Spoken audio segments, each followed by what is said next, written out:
General Douglas MacArthur in a speech to cadets. No human being could fail to be deeply moved by such a tribute as this, coming from a profession I have served so long and a people I have loved so well. It fills me with an emotion I cannot express, but this award is not intended primarily for a personality, but to symbolize a great moral code, the code of conduct and chivalry of those who guard this beloved land of culture and ancient descent. Duty, honor, country. Those three hallowed words reverently dictate what you want to be, what you can be, what you will be. They are your rallying point to build courage when courage seems to fail, to regain faith when there seems to be little cause for faith, to create hope when hope becomes forlorn. Unhappily, I possess neither that eloquence of diction, that poetry of imagination, nor that brilliance of metaphor to tell you all that they mean. The unbelievers will say that they are but words, but a slogan, but a flamboyant phrase. Every pedant, every demagogue, every cynic, every hypocrite, every troublemaker, and, I'm sorry to say, some others of an entirely different character will try to downgrade them even to the extent of mockery and ridicule. These are some of the things they build. They build your basic character. They mold you for your future roles as the custodians of the nation's defense. They make you strong enough to know when you are weak, and brave enough to face yourself when you are afraid. They teach you to be proud and unbending in honest failure, but humble and gentle in success.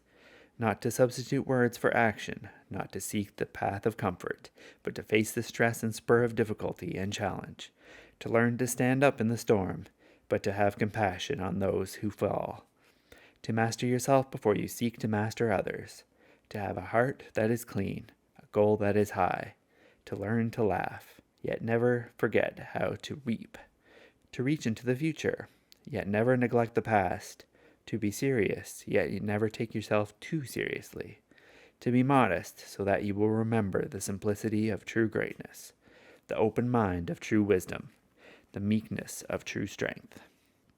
They give you a temperate will, a quality of imagination, a vigil of emotions, a freshness of the deep springs of life, a temperamental predominance of courage over timidity, an appetite for adventure over love of ease. They create in your heart the sense of wonder, the unfailing hope of what's next, and the joy and inspiration of life. They teach you in this way to be an officer and a gentleman. And what sort of soldiers are those you are to lead? Are they reliable? Are they brave? Are they capable of victory? Their story is known to all of you. It is the story of the American man-at-arms. My estimate of him was formed on the battlefields many, many years ago, and it has never changed. I regarded him then, as I regard him now, as one of the world's noblest figures, not only as one of the finest military characters, but also as one of the most stainless. His name and fame are the birthright of every American citizen. In his youth and strength, his love and loyalty, he gave all that mortality can give. He needs no eulogy from me, or from any other man. He has written his own history, and written it in red on his enemy's breast. In 20 campaigns, on 100 battlefields, around 1,000 campfires, I have witnessed that enduring fortitude, that patriotic self-abnegation, and that invincible determination which have carved his statue in the hearts of his people. From one end of the world to the other, he has drained deep in the chalice of courage. As I listened to those songs in memory's eye, I could see those staggering columns of the First World War, bending under soggy packs on many a weary march, from dripping dusk to dripping dawn, slogging ankle-deep through mire of shell-pocked roads, to form grimly for the attack, blue-lipped, covered with sludge and mud, chilled by the wind and rain, driving home to their objective, and for many, to the judgment seat of God.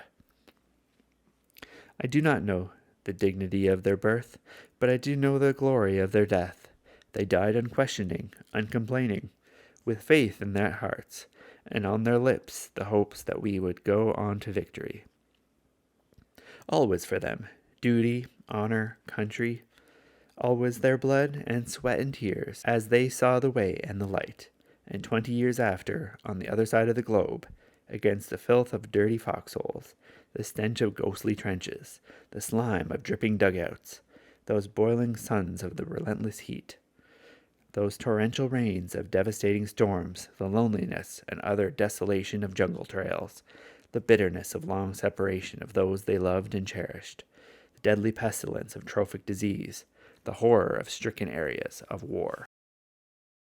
Their resolute and determined defense, their swift and sure attack, their indomitable purpose, their complete and decisive victory, always through the bloody haze of the last reverberating shot, the vision of gaunt, ghastly men, reverently following your password of duty, honor, country.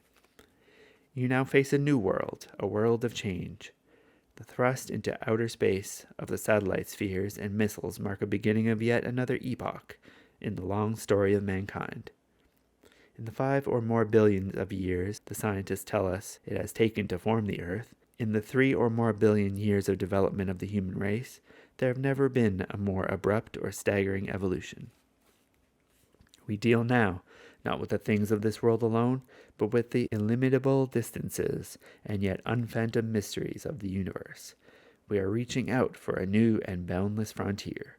We speak in strange terms of harnessing the cosmic energy, of making winds and tides work for us, of the primary target in war, no longer limited to the armed forces of an enemy, but instead to include his civil population, of ultimate conflict between a united human race and the sinister forces of some other planetary galaxy. Such dreams and fantasies as to make life the most exciting of all times.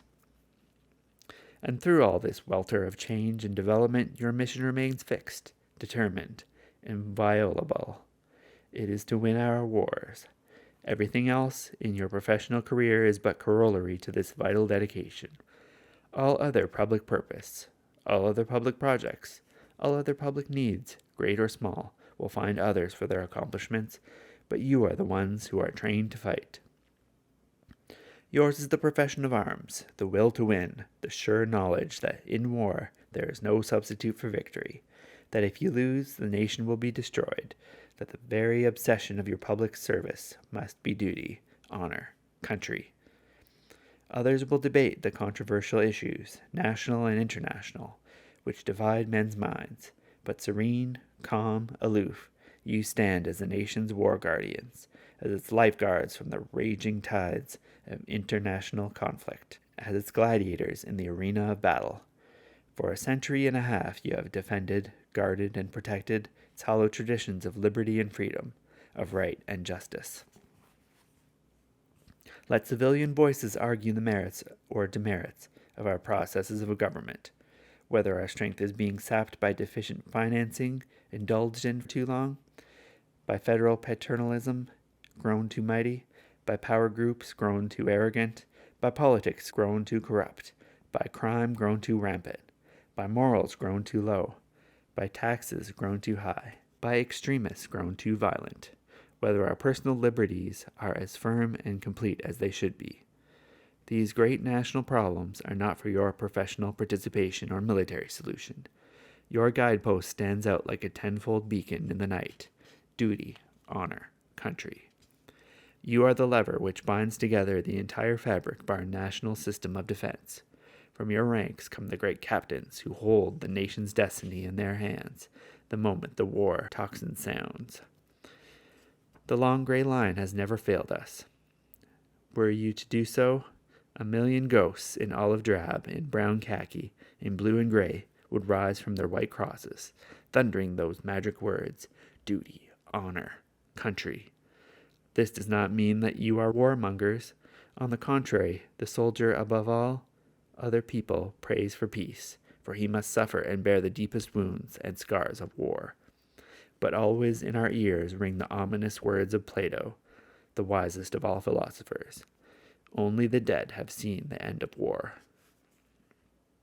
The shadows are lengthening for me. The twilight is here. My days of old have vanished, tone and tints. They have gone glimmering through the dreams of things that were. Their memory is one of wondrous beauty, watered by tears and coaxed and caressed by the smiles of yesterday.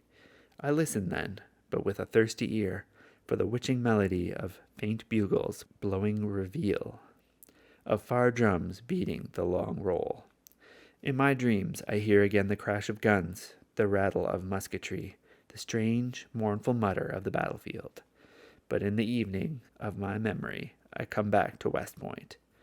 Always there echoes and re-echoes, duty, honor, country. Today marks my final roll call with you, but I want you to know that when I cross the river, my last conscious thoughts will be of the corpse, and the corpse. I bid you farewell.